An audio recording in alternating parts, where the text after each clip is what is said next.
discussing TRIP and then the Transit Equity and Modernization Study as well. There will be times to ask questions after each individual presentation. If you do have a question, I suggest you either type it in the chat box or raise your hand during the question period.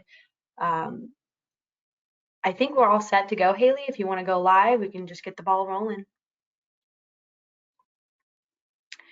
All right, so like I said, my name is Lauren Fishfine, and I'm a statewide program manager here at the Virginia Department of Rail and Public Transportation. One of my responsibilities includes managing TRIP, also known as the Transit Ridership Incentive Program.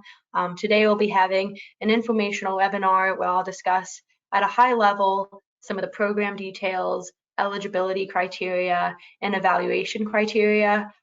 Yet I encourage all interested applicants to view the TRIP webpage. There you'll find the application guidelines, which goes into a lot more detail on some of these topics, as well as kind of walks you through the application. And I'll put the link up at the last slide. So just diving into the program overview. TRIP was established in 2020 by the General Assembly session. It was part of HB 1414 and SB 890, otherwise known as the Transportation Omnibus Bill. It was part of a comprehensive transportation legislative package. It was created as a dual goal program. So I like to think of TRIP as like an umbrella program. And within that umbrella, there's two separate goals. The first being to improve regional connectivity in urban areas with population in excess of 100,000. The second to be supporting the creation and improvement of zero fare and low income pilot programs. So there's two program types to accompany those two goals. There's the regional connectivity projects, and then there's the zero fare and low income projects. And they have different eligibility and different scoring criteria. While this was approved in 2020, the implementation was delayed due to the evolving state of transit throughout the COVID-19 pandemic. However, DRPT did utilize this time to perform comprehensive outreach. This outreach included three kind of mechanisms for engagement. The first being an RFI, which we use kind of as a request for ideas, where we received 23 project ideas from 12 transit providers throughout the Commonwealth. This kind of was an opportunity for us to think through what ideas providers have as good transit TRIP projects, and we could kind of think through how can we frame the application guidelines to most appropriately meet the needs of our transit partners. After the RFI, we created two working groups to again accompany the two goals of TRIP, and here we kind of had an opportunity to have a collaborative discussion with transit industry professionals to discuss the obstacles, the challenges, and the opportunities of TRIP and kind of ensuring this long-term change. That is really a goal of TRIP. After we had those working groups, we revised the policy guidelines and the policy documents and presented it to CTB back in May. And then we left the documents open for public comment for 45 days. And we received a lot of great, insightful feedback. And we really wanted to make sure that we did our due diligence in reviewing the feedback and kind of informing the policy materials. So we didn't seek board approval until July, which gets us to where we are now, where we have finalized policy documents and we're ready for the application to open. This kind of goes into more details of the two program types, and starting off with regional connectivity. There are 4 projects that are eligible for these funding, and those are the improvement and expansion of routes of regional significance. This is a pretty large project type, right? And to be deemed regional significant, a route does not have to cross a jurisdictional boundary, but it has to prove that it is showing a regional need. So whether that comes from accessing large regional employers or connecting community members to other modes of transportation, it has to show that it is regionally effective and regionally used. The next project type is the creation of bus-only lanes on routes of regional significance. This just prioritizes transit in the regional streetscape, makes it more desirable for commuters. The next is the implementation of integrated fare collection. Again, makes transit more desirable, more user-friendly, perhaps more effective and efficient. And then the final project type is the development and implementation of regional subsidy financing models. This project type is the only non-operational project type, so it will not be scored using the project scoring criteria for the others. Instead, it'll be scored looking at regional priorities, looking at regional needs, and looking at cost effectiveness. When we go into project scoring criteria, this is for those 3 operational projects, the first 3 bullets listed above. The bulk of the weight goes to kind of scoring congestion mitigation and ridership and impact on ridership. This project is mainly aimed at mitigating congestion in these urban areas. So to kind of gauge how a project might mitigate congestion, we're going to be looking at 2 forms of ridership. The first being, an hourly breakdown of ridership, just kind of showing how this project can benefit and bring more people to transit. And the next is looking specifically at peak period ridership, and that's when we'll kind of look at those hours of peak congestion, the morning 6 to 9, and kind of breaking down during times of high commuting, is this a desirable project, and will this get people out of their single vehicles and onto transit? The next scoring criteria is regional connectivity and collaboration. Here is where we're going to be kind of looking at who's involved with the project, what partners have a stake in it, is there a nonprofit partner identified, does it have regional support either through the MPO or through the board or through another mechanism, kind of looking at how many entities are supporting and backing this project, because that'll contribute to this long-term change that TRIP is looking to fund. And then the last one, which is only 10% of the scoring criteria, is cost per passenger. That's pretty straightforward. There's an equation listed in the application guidelines, but that's just to kind of measure the efficiency of funds. I have this little graphic to the side here because that shows the regions eligible for this funding. Like I mentioned before, it has to have a population in excess of 100,000. So that includes Blacksburg, Roanoke, Charlottesville, Lynchburg, Hampton Roads, Richmond, Northern Virginia, and Fredericksburg. And now we're going on to zero fare and low income. There we go. This has a different form of eligibility. All transit providers throughout the Commonwealth are eligible. There's no population requirement, and there's only 3 project types that are eligible for funding here. The first is the provision of subsidized or fully free passes to low-income populations. We urge all interested applicants for this kind of project type to also look at BTA's TANF program, Temporary Assistance for Needy Families. They fund similar projects with similar structures. The next is the elimination of fares on high capacity corridors. This can also include the creation of zero fare zones. This is kind of eliminating fares on corridors specific to a neighborhood, a community, a route. This can look many different ways depending on how you frame it. The next project type is the deployment of an entirely zero fare system.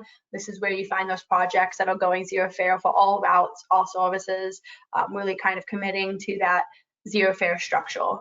The project scoring criteria for here, the first 3 criteria points are equally weighted, so it's like a level playing field. The first being impact on ridership. We recognize that ridership is not always the most appropriate metric for measuring, equitable projects or projects rooted in accessibility. However, we are kind of committed to ridership incentive programs, so we do have to track the ridership of each project and report that back to the General Assembly. The next is applicant commitment. We're going to be scoring this looking at, again, this local support. Have you identified partners? Have you received the appropriate approval from boards, local governments, etc.? And it kind of shows how committed are you to ensuring long-term change and ensuring that perhaps this project can continue on after the expiration of TRIP funds. Then the third is the implications for equity and accessibility. TRBT is really looking for projects that are rooted in, equitable decision making and accessible planning. One of the reasons why we have this funding is to reduce barriers to transit use. So we really want to see projects that have that equitable thinking, that have done the work to prove that there's a need and that this is going to improve the quality of life for community members. And then the last, which is only weighted 10%, is project schedule and readiness. We're looking for quickly implementable projects with quick turnarounds and low startup costs. Ideally, most of these projects would be shovel ready and ready to get the ball rolling after the project agreement is decided on. So now I wanted to talk briefly about funding availability. This is the breakdown of funding for the next 5 years, starting with FY22, which is the year that applications will open up here soon.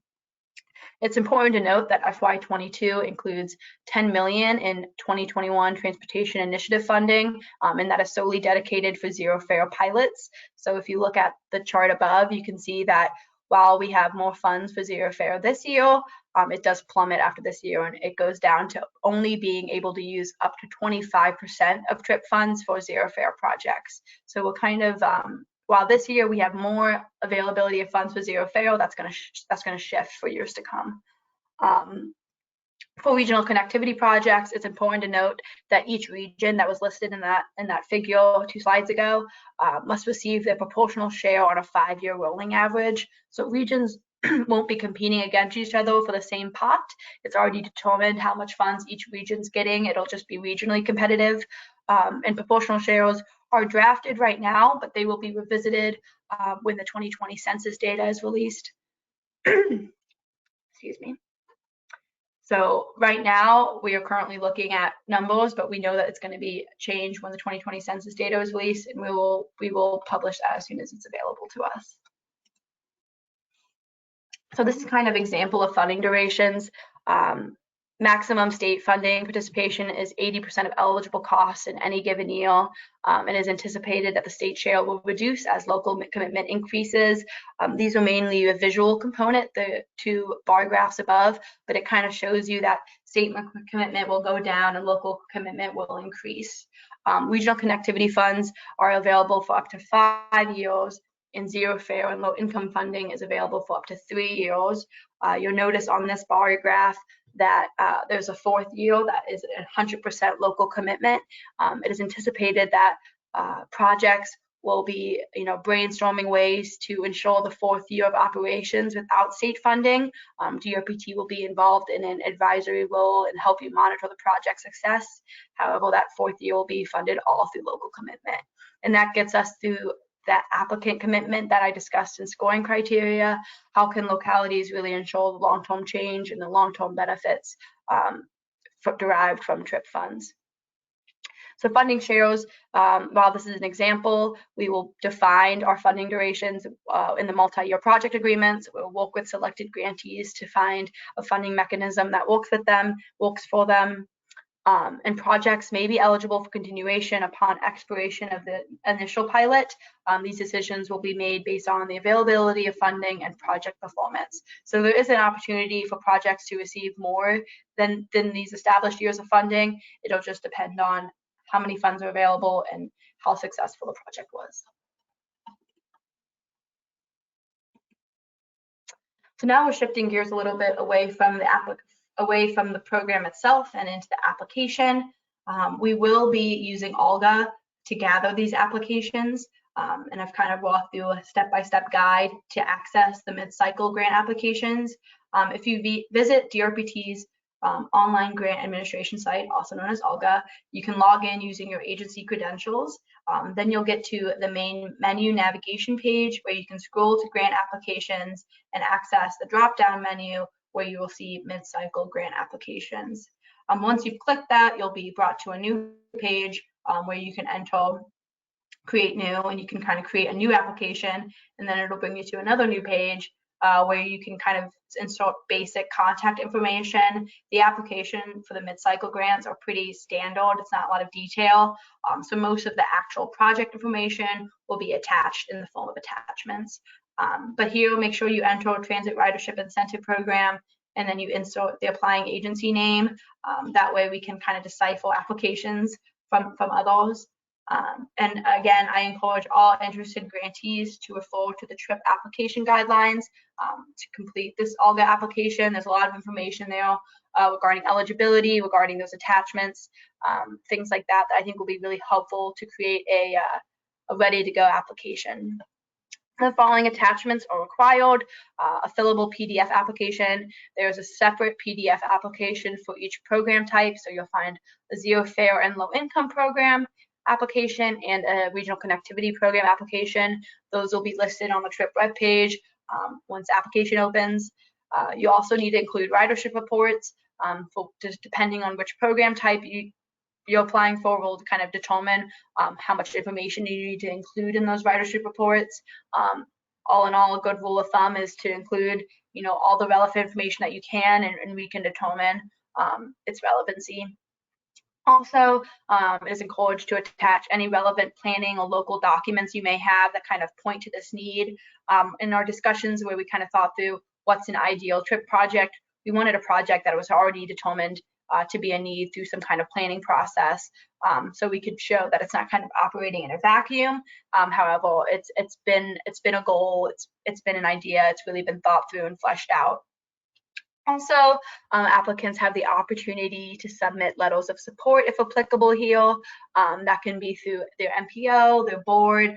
All letters of support will be considered, and you will have a little bit of extra time to submit those letters of support because we are aware that during the summer it can be kind of harder to acquire those. And then this last slide will kind of discuss the application timeline, and I'll provide you all an opportunity to ask any questions you may have. The application opens next Monday, August 2nd. So then all the application information will be posted on the TRIP webpage. The application closes September 17th, and by close I mean you must submit your OLGA application and the fillable PDF, because we really need to review that content as soon as possible. However, you will have until October 1st to submit supplemental documentation, which may include letters of support, ridership reports, board approvals, etc. All those documents that might take a little longer because boards don't meet in August, or you want to make sure you do your due diligence. You'll have a little bit more flexibility. And then after that, we will be making our project recommendations, and hopefully, by the end of fall 2021, we'll have project agreements ready to go, and we'll be ready to start the work. For more information on TRIP, please, again, visit the TRIP webpage. It's updated regularly. You should have a good amount of list of resources. You can also view past webinars where I go into more detail of the information I've discussed today. For questions, please feel free to contact myself at the below contact information. I'm always here to kind of talk you through what you're thinking or provide any help I can. I'm really looking to create a bunch of great applications, so we can hopefully ensure some long-term change. So I think that is where I'm ending, but I will give it up to questions if there's any questions submitted.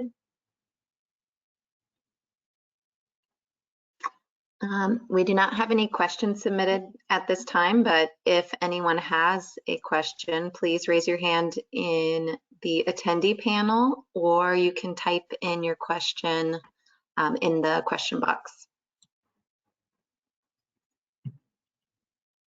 And I'll give it a minute. Yeah. All right, Jen Schlesinger has a question. Actually, there were a few questions that came in that I did not see. Okay. Jen, so for the low income program, are you able to reserve some of the fiscal year 22 funding for future project years in this year?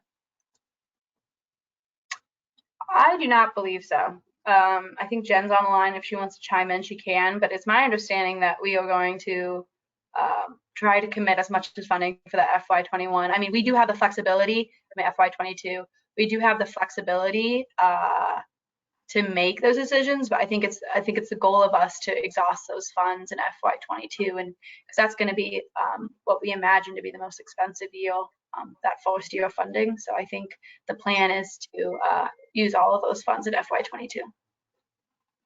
All right, and I'm going to go ahead and unmute the line so that Jennifer can say something. Hold on just a second.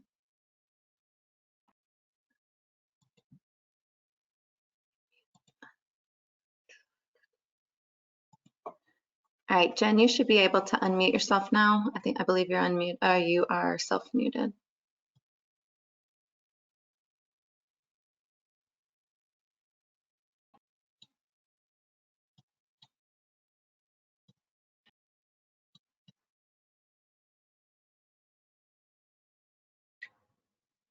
Jennifer, if you need to submit a question in chat, you can also do that if you're having difficulty unmuting yourself. Let me go ahead and unmute again. I'm sorry, this is taking a second. All right. Now let's see, Jen. Okay, now you cannot take control. All right, now you should be self-muted, Jen, and able.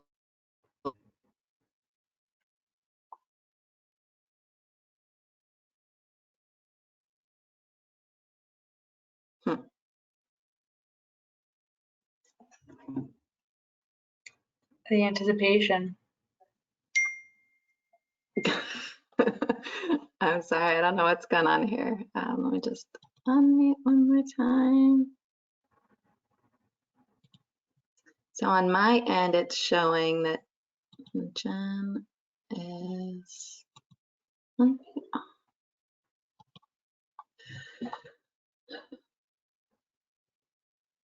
You know, I have the list of questions that were submitted in the kind of like the registration for this webinar, and we have a question from Jennifer.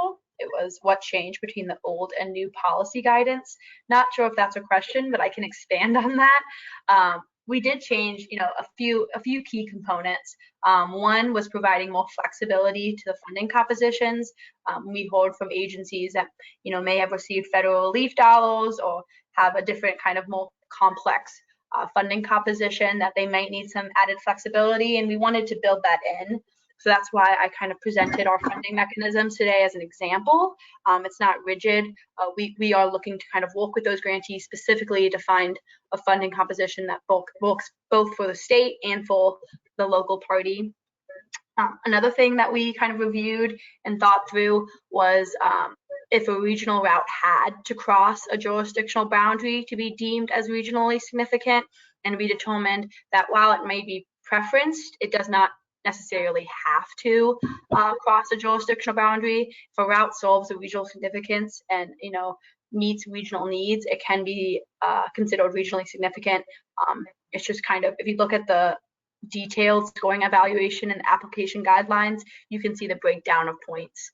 So you might lose some points for it not crossing jurisdictional boundaries, but you can make that up in other places. Also, for zero fare and low income, we changed the weight of the scoring criteria. Originally, impact on ridership was weighed more than applicant commitment and implications on equity and accessibility. We've leveled those out so they're all equal to 30%. That way, you know, the ridership's failure at kind of showing the impact on equity and showing how committed an applicant is will be made up in the other two criterias. Hopefully that will kind of create a more level playing field for all applications, and it will give the RPT an opportunity to kind of think through what's needed and what's the most efficient use of TRIP funds. And those are like the three big changes, but we have a little bit more smaller changes, and I urge you to look at the application guidelines for more information on those. All right, I am still trying to get Jen on the line. She does have a comment to share, but as we work on that, let's see. I moved you over to an organizer, Jen. Can you try now?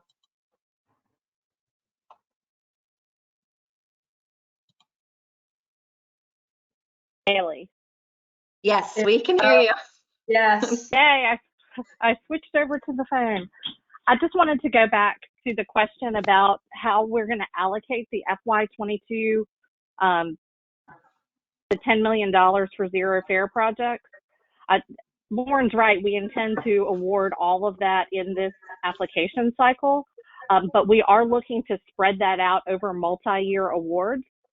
So we want folks, as they're applying, to think about those multi-year pilots and tell us what those multiple years look like for them now, because as Lauren stated, we have less money in the future years for zero fare. So we're looking to kind of spread that $10 million out over the next couple of years in making multi-year awards and putting projects under multi-year agreements in what we take back to the board for approval later this fall. So I think that's just an important point of clarification for Jen and the folks in Alexandria and everybody to think about as they prepare their application.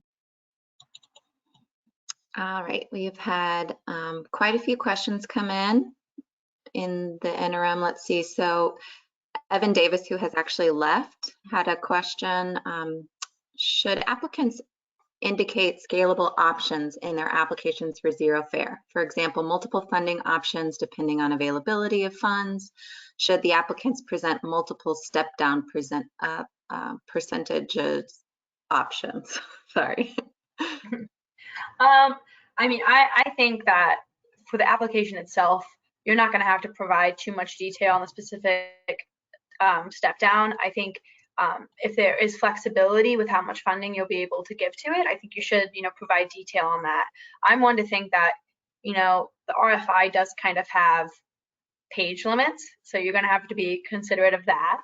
Not the RFI, the PDF does have page limits, so you're going to have to be considerate of the amount of space you have. But within those space limits, the more information is always the better. If you guys do have some flexibility and scalability, and you have some flexibility on kind of how much funds can be given to each yield, you should provide detail on that. There's space to do that, but we can also have a larger conversation if necessary further down the application line. All right. And a question came in about the recording of this webinar. Yes, it will be posted for later reference. And then what will the reimbursement number be based off of? Fiscal year 20 fair revenues question? Yeah, I would say, wait, can you ask that question one more time, Haley? Yep. What will the reimbursement number be based off of? Fiscal year 20 fair revenues? So we're looking at net fares, so it has to be, the amount of fares collected. I would say, I guess we should probably look at FY20. Yeah, FY20. We recognize that COVID actually probably did cause an impact there. So maybe it would be helpful to also include. If an agency. Can everybody hear me? If an agency can apply for a second round of funding, continuation funding. Yep. Go ahead, Haley. All right. If an agency can apply for second rounds of funding, continuation funding for a project, what would be the state share for this continuation funding?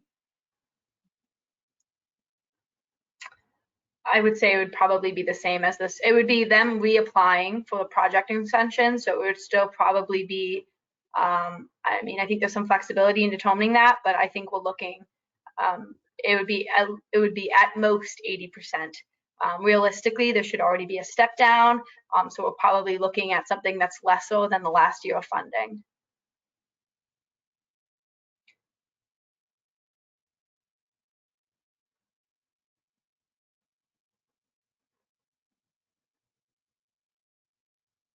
So for instance, if a project received 3 years of funding and on the last year, the state share only committed maybe 50%, we'd be operating off of that 50% for continued funding, if that makes sense.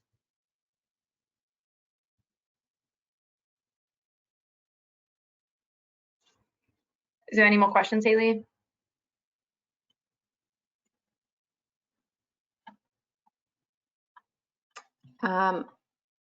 I'm having some audio issues. Can you hear me now? Yes. Okay. And did you answer that question? I'm sorry, I didn't hear any of it. Yes, I did. Perfect. Thank you so much. Let's see. We've got some more questions coming in. Brian Smith would like to, let's see, doesn't look like he's on anymore. All right. Can you mention the current so this is from Lisa Gunther. Current VTA TANF grant recipients can also apply for trip fares. Is that I believe it's a question, can they? Yes, they can. VTA's TANF program and TRIP are separate programs. Obviously, when we're looking at need, there could be an argument that they already have state assistance for that program, but it's not DRPT funding, so they are eligible for both TANF and TRIP. All right, so this one is a long one. This is from Josh Baker. Regarding zero fare, many agencies have leftover CARES and other coronavirus relief funds in the first year or so, which makes the first year needs likely to be lower for some agencies. This conflicts with the larger amount of funding available in the first year, whereas later years have a larger gap. How does the funding come to the agency or jurisdictions? Is it a reimbursement grant or a one-time payment of the commitment amount for each year? It sounds like there's two questions there. I'll answer the second one first because it's a little bit more straightforward. Yes, it is a reimbursement grant. It's not just like a pot of money. It's going to be, you're going to be submitting costs and we're going to approve the cost and reimburse you.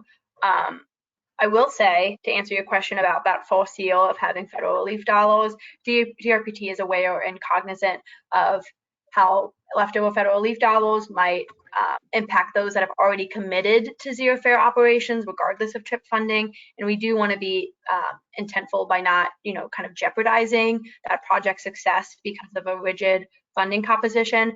So we do have some flexibility to kind of spread the funds out. And, if the first year they can, provide 100% of funding, we can maybe try to figure out ways to support those projects upon expiration of those federal relief dollars in the second, third years and on. We're just going to have to kind of think through that in the project agreement if any of those grantees are selected for funding.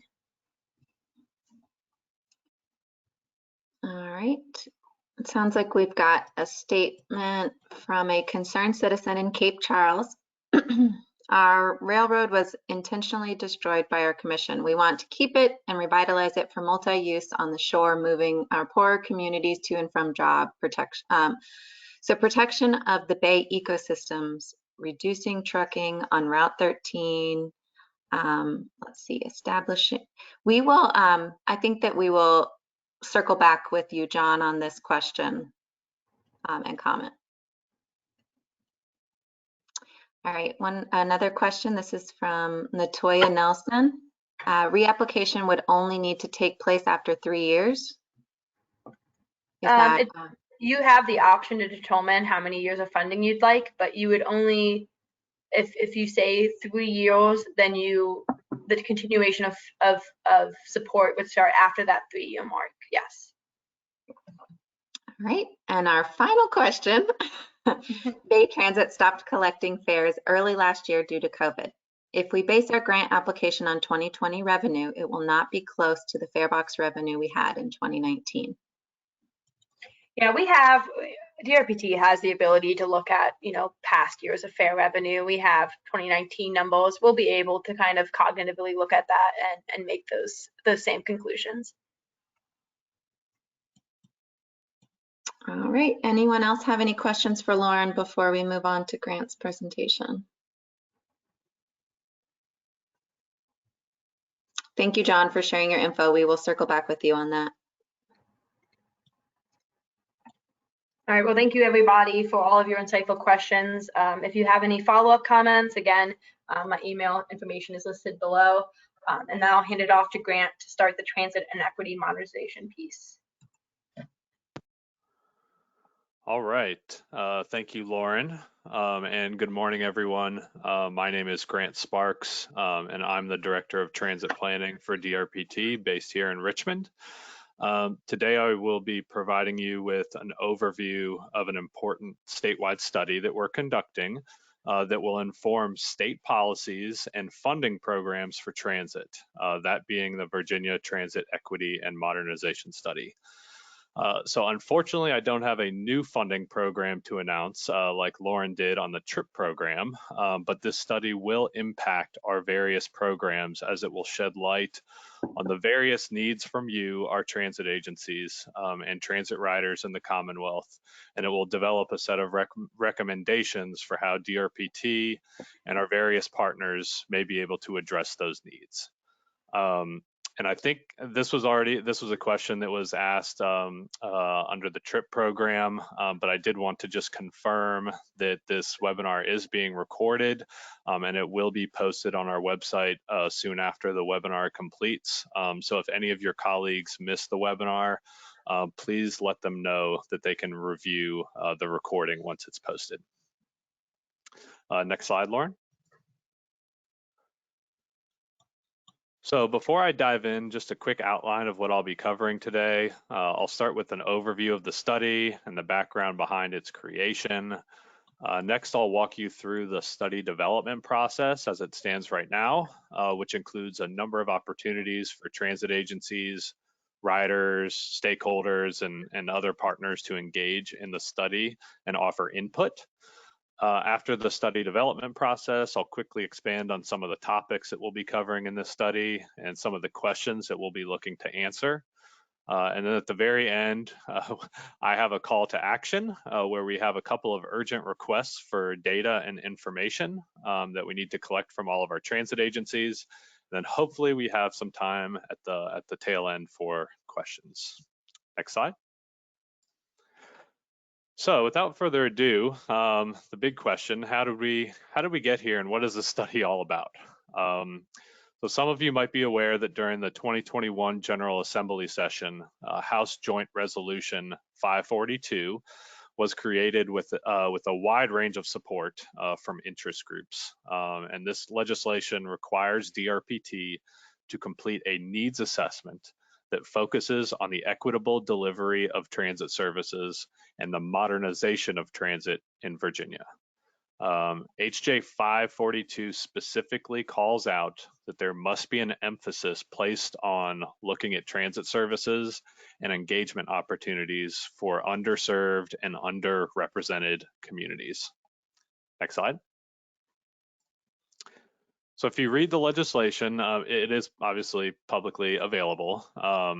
You'll notice that while the focus of the study needs to be on developing equitable and modern transit networks in Virginia, there are also a handful of other topics that the study must explore, including, and this is in the graphic on the right, those topics include transit accessibility, the adequacy of transit infrastructure, transit electrification, emerging technologies in the transit industry, transit safety, and then also transit system engagement and governance.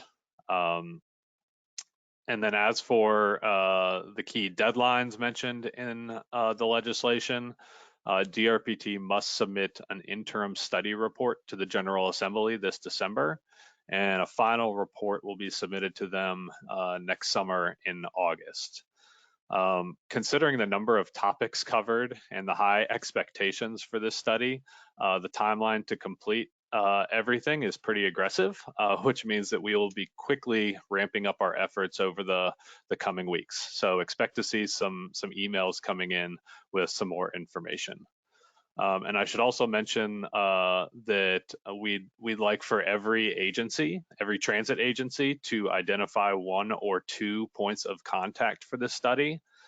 We've already created a study email list starting with the agency's executive, but some agencies have already asked that we add an additional staff member to that email list. So please let me know if someone other than the agency executive should be receiving email correspondence for the study. Next slide. Thank you. So during the development of the legislation and even afterwards, there have been some questions about what this study intends on accomplishing. The scope is fairly broad, as are the different topics that will be addressed. So we wanted to be crystal clear with everyone what we will and will not be doing with this study. What this study will be accomplishing is that it will identify transit agency, rider, and stakeholder needs through a process I will describe, and it will also develop an action plan to address those needs. What this study will not accomplish is that we will not be developing an inventory of assets and infrastructure. There was some confusion about this earlier on. There's a different state agency that is conducting an asset inventory with needs, capital needs. So I just wanted to be clear that we will not be doing that. We will, however, be using inventories such as Transam and other databases to advise our existing conditions analysis. But the focus of this study is not to develop new inventories. Additionally, we recognize the sensitivities of some of these topics, and such we plan to be agency agnostic in our study reports and materials. So we will not be singling out any agencies for poor performance or poor conditions at transit stops, but rather we intend on developing general themes for the various challenges you all face when it comes to performance, bus stop conditions, and other areas of transit service deployment. And then this is not on this slide, but the legislation also specifically states that the study only applies to transit agencies that receive DRPT operating assistance. So that means that WMATA in the DC region is not included in this study. So I think I will stop there. Before I jump into the next slide, Lauren, why don't you launch the first study question on the screen, if you will? A polling question, excuse me. So I thought I'd break up the presentation by just asking a few questions, and this will be the first one. So does your agency have public-facing service goals or an agency mission statement that highlight equity? This is beyond the Title VI requirements.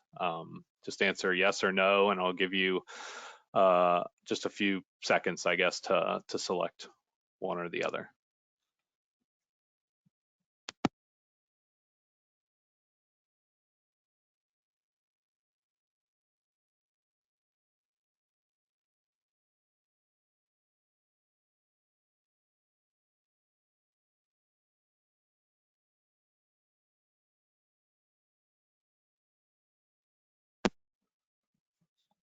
All right, Lauren, if you want to close the poll now. Looks like we got a decent amount of responses. Not sure if we can show you the responses, but I can tell you that 52% of respondents said yes, they do have some public interfacing equity goals or something described in their mission statements, whereas 48% of respondents said no. So that's good information. Thank you. So you can move on to the next slide, Lauren. So that was a study overview. Just to quickly touch on project management and administration. DRPT is the project administrator for the study, and we've selected Kimley Horn and Associates as our prime consultant. The Kimley Horn team includes a number of local, regional, and national firms as subconsultants that specialize in those various topic areas that will be explored throughout the study. So I won't read them, but you can see on this slide the list of the various subconsultants that will be engaged in different capacities throughout the study development process. Next slide. So here's a very high-level overview of the study development process that we'll follow for the equity and modernization study. It's pretty straightforward, and it's broken into four distinct phases. The first phase, which we're in right now, will be a significant data collection effort where we'll collect and review a wide variety of plans, studies, policies, and data sets. Moving into the fall, that's when we'll get into the real meat of the study, which will be the development of a needs and opportunities assessment. This phase will include a number of outreach activities, which I'll go into a little bit more detail on later on in this slide presentation. At the end of the calendar year 2021 and beginning in calendar year 2022, we'll be using all of the data and information collected from the needs and opportunities assessment to develop an action plan where we'll look at changes that can then be used to inform policies, procedures, and programs to really address those needs that were identified in that second phase. So that's also going to be another key point of this study, is to really think through what those actions will be to address those needs that were identified. And then in the spring, and I'm sorry, there's a typo here. It should say spring 2022. That is when we'll be putting everything that we've learned together in the form of a final report. Next slide. So for the first phase of data collection, again, this is where we are right now. I'm not going to read all these various data points that we're interested in, but this should give you an idea of the types of information and data that we plan to collect and review for the study. By no means is this an exhaustive list. There's plenty more that we'll be looking at that's not on this list, but it does show you that we'll be exploring, not only your local planning documents with the TDPs and the TSPs, but we'll also be looking at GIS data and GTFS data, so spatial information. We'll also be looking at financial data through your capital improvement programs, safety data, such as your Public Transportation Agency safety plans, the asset data that I mentioned earlier through Trans-Am and TAM plans. So there's really, we're casting a pretty broad net to just get our hands on whatever data we can really access and look at to help inform that needs assessment in the phase 2. Next slide. So as I alluded to earlier, the needs assessment phase of the study will be our opportunity to really take a deep dive into better understanding the needs as it relates to transit equity, modernization, and all of the other topic areas. To shed some light on these needs, we'll be offering a number of engagement activities for both transit agencies and the general public. So starting on the left of the table, we will be sending out a transit agency survey to all of our transit agencies, which I actually plan on sending out later today. And that survey will include a comprehensive list of questions that cover all of the topics in this study. So it's a pretty comprehensive survey, and we're going to give you all a little over 2 weeks to complete that. Additionally, we plan on creating a Transit Equity Committee, or TEC, and this group will serve in an advisory capacity throughout the study development process. And we plan on selecting membership for this Transit Equity Committee based on, it'll probably be a combination of transit agency CEOs and staff. We may have 1 or 2 industry partners sprinkled in there as well, but it will be mostly transit agency executives and staff. We will also be creating 4 technical working groups, or TWGs. These working groups will be focusing on some of those topics that I mentioned earlier to really dive deep down into the weeds and really figure out what's going on, what are the needs, what are the barriers within each of these various topic areas. And these working groups will meet periodically throughout the study development process as well. The next on the list is equity awareness discussions. So we do plan on engaging that Transit Equity Committee as well as DRPT staff to have discussions regarding equity awareness and just start the conversation, understand, what the state of play is with regards to transit equity, where we want to go, and really just have more of a discussion with some professional facilitators. Transit agency outreach kit. So we're also hoping that you all can help us spread the word about the study. And so we will be providing you with an outreach kit at some point that includes talking points, fact sheets, all of those typical outreach materials so that you can then kind of spread the word within your own communities.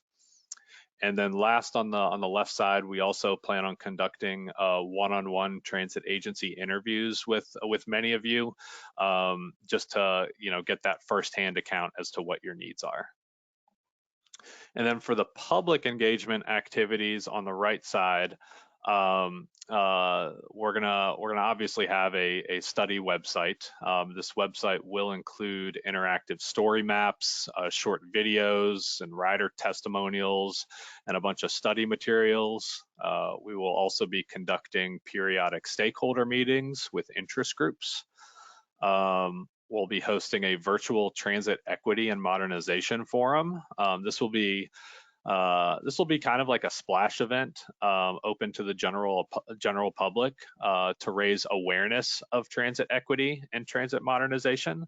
And again, it'll be more of like a dialogue just on the importance of these issues.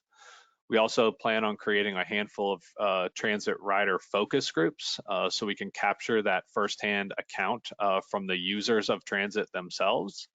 We'll have a comment database, so all the information collected not only from transit agencies but also from the general public and stakeholders. We'll have a robust database to kind of capture all of that valuable information. And then we'll also be kind of making our rounds throughout the state doing board briefings as needed. So as you can see, we have a lot planned this fall in terms of outreach and engagement. Some of these activities will carry over into the next phase of the study, which is the development of our action plan. Next slide, Lauren. So again, I talked about this earlier, but findings from the needs and opportunities assessment will help inform the creation of a study action plan, which will include recommendations by topic that will address the needs. The action plan will be specific. It will include key steps for implementation. It will document any coordination that's needed among agencies or partners. It will include a timeline for implementation, and it will also assign responsibility to certain agencies. Very important, I highlighted this at the bottom, and I did mention this at the beginning of the presentation, but if there's anything you take away from this presentation, it should be this. The equity and modernization study will not just be a check to satisfy legislative requirements. DRPT is anticipating that this study and its action plan will advise changes to DRPT funding programs and policies, as well as the development of future plans and studies, with the understanding that there will be some things that we just won't be able to fully vet throughout this study process, and it will require additional study in the future. So we really see this study as a unique opportunity for us to review our various policies and programs through the lens of equity and modernization. And we are heavily invested in making sure that we are inclusive throughout the study development process. So we really need your support in providing information and spreading the word about this study. And then I guess generally this phase of the study, the action plan, it is going to require some very careful coordination between DRPT, you all, our transit agencies. Obviously, our consultants will be there to help, as well as we want our industry partners to be there as well to develop these action items. And again, I'll just hammer it one more time. We really need to get these actions right, which is why it's so important that all of our transit agencies pay close attention to this study and provide comments, feedback, and ideas over the course of the next year. Next slide. And for phase 4, just the final report, nothing surprising here. I mentioned earlier that the final report is due to the General Assembly in August of 2022. So it's going to kind of collect all the information that we uncovered throughout the process and put it into a nice report. And that report will also include an executive summary, which will be a little bit easier to digest. It'll be much shorter and more of a summary of our findings. But the two big questions that we want answered throughout this entire study and that we want to answer in the final report is what will it take to make the Commonwealth's transit networks equitable and modern? And then what can DRPT and other partners do to achieve this goal? So those are kind of the overarching questions that we look to answer throughout this study. And again, I will stop there. I know that was a lot of talking and a lot of information. Lauren, if you don't mind launching poll question number 2, please. Okay, so the second question is, what is the biggest barrier towards creating a modern transit system for your agency? You can only select one. There's technology, infrastructure, coordination, funding, or other. So I'll give everybody a few moments to make their selection before closing the poll.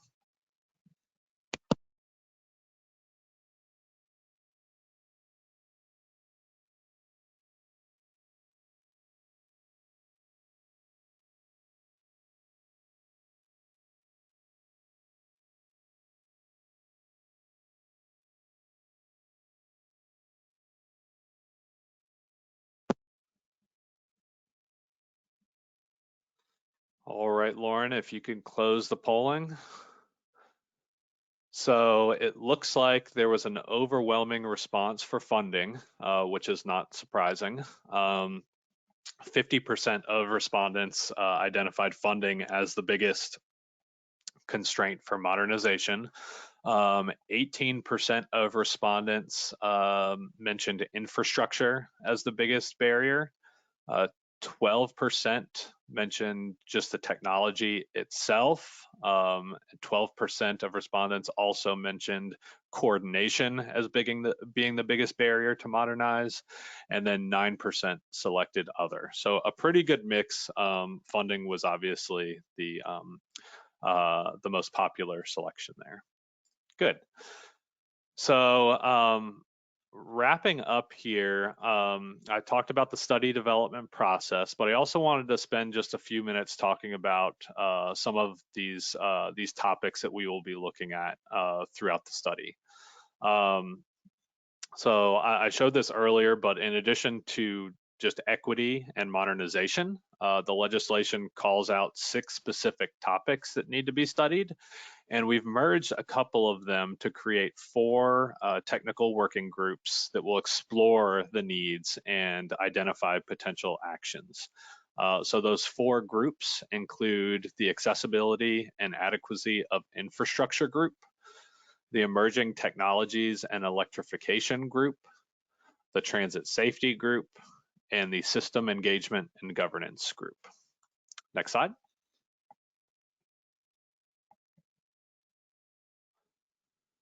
So, just in terms of definitions, some of these terms are very complicated, and so at the beginning of this study, we really need to define some of these terms. And so, certainly, equity and modernization; those are very broad terms that can mean a number of different things, and we're still kind of working on the specific definition of those as it relates to this study.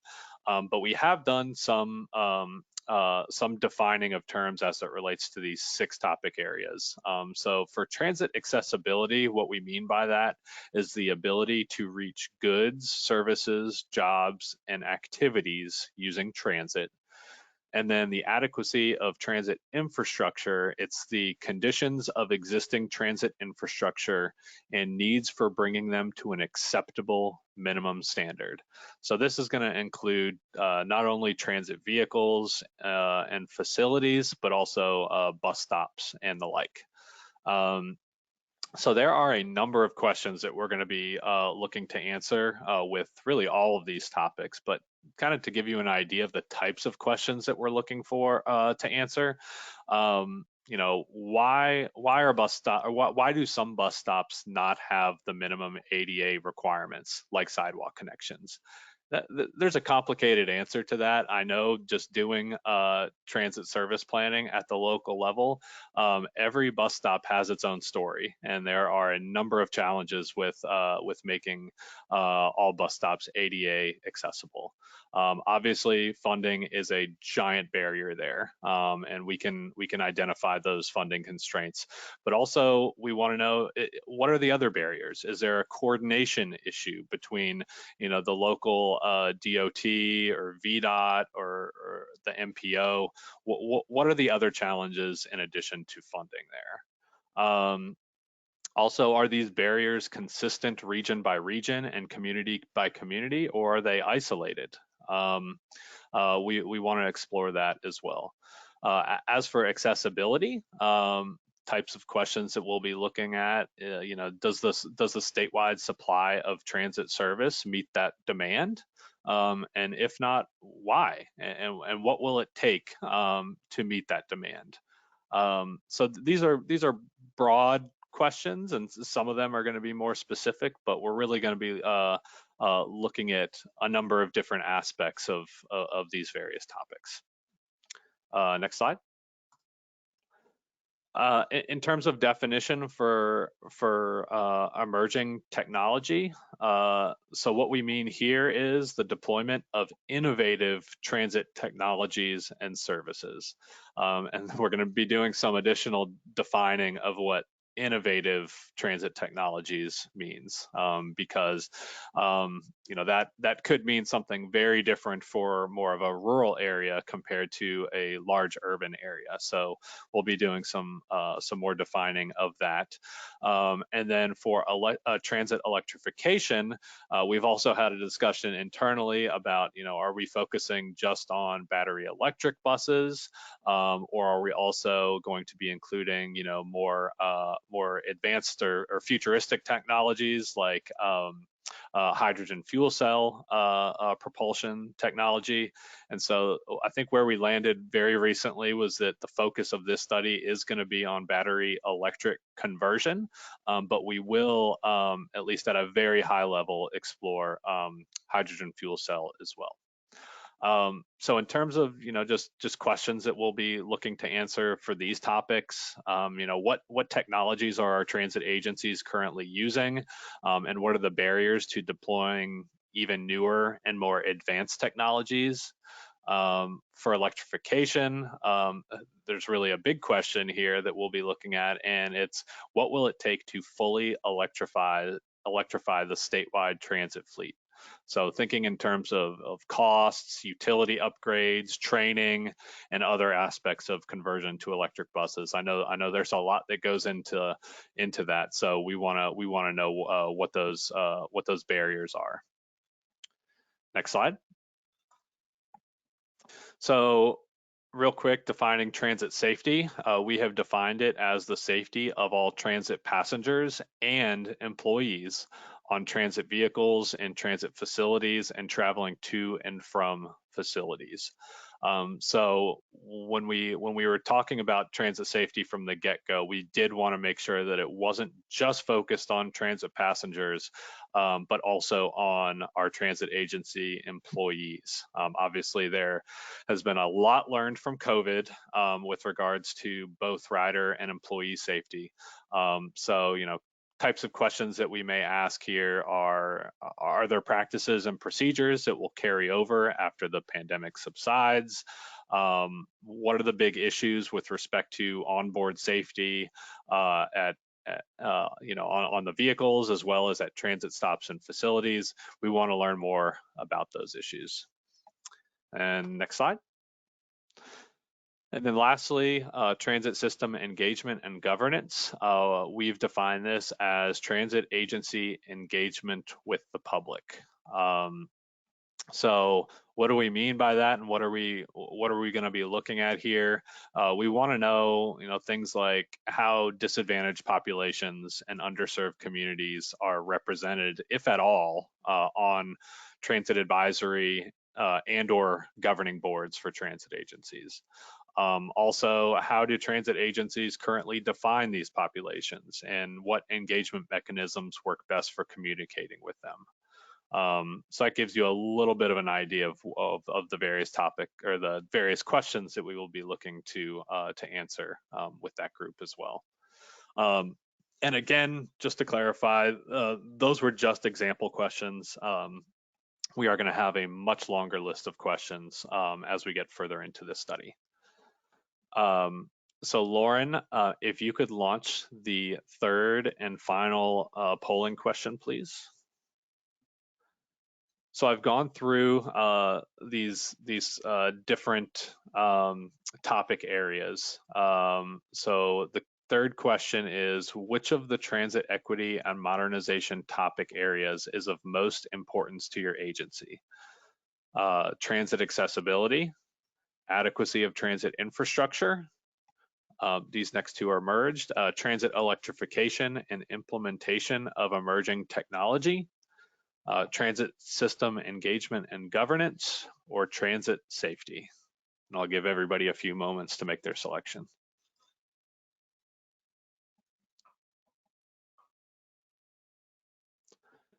And I should also mention, as you're making the selection, that this question is also on our transit agency survey. And so we're going to be using the results from both this polling as well as the survey to identify potential working group members for those 4 different groups. So if your agency selects, say, transit accessibility, we're gonna potentially reach out to you to see if you're willing to participate in that working group. So just wanted you all to be aware as you make your selections. The survey is really going to be what we lean on, but we may use the results from this polling as well. All right, Lauren, it looks like the responses are trailing off. Seems like there is a very strong interest for transit accessibility. 39%. Oh yeah, there you go. So everybody should be able to see the polling results here. Lots of folks interested in transit accessibility and infrastructure, electrification and technology came in at 19%, and then system engagement and governance and safety with 6% each. So a good mix there. Thank you. All right, and so this is the final slide before questions, and this is where I have my call to action, and I have 2 very urgent requests that we need your help with, both of which are needed by Friday, August 13th. So later today, I will be sending a link to the transit agency survey and a list of specific data needs for each agency. This message will go to the transit agency executive, or if the executive has already identified someone else to be the point of contact for this study, I will be sending it to them as well. So just a heads up, this is coming. The survey is fairly long. There are 42 questions, but hopefully you all, with the 2 weeks notice, you'll have enough time answering those questions. I will be copying your program manager on that correspondence. So if you have any questions about the study, you can respond directly to us, and we'll help you with any questions you have. And then at the very bottom of this slide, one final request. I think Jen had sent out an email a couple weeks ago to all agencies, letting them know that we are looking for potential focus group participants. And so these are the existing riders of transit services. We want them to be part of our focus group discussions. So if you have any individuals in your communities who use transit and who would be good for our focus groups, please share those contacts with me. Additionally, if there are any groups that represent transit riders, so any sort of advisory groups or boards, you can share those with me as well, and we'll connect with them. So that is it, Lauren. If you want to just drop the last slide on here. I think we have about 20 minutes, maybe a little bit less, for questions if there are any. All right, so we've had one question come in just asking about the results of the other polling questions. I can create a post-webinar report and we can share that when we share out the recording. Great. Any other questions at this time?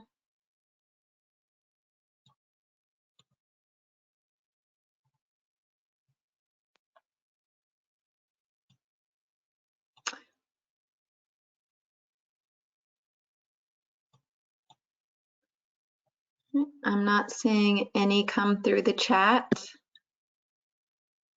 Let's see, if you do happen to have a question and we did not get to you today, you can always email Grant or Lauren and we will get you sorted. Yep, I think we are all set. I don't see any questions.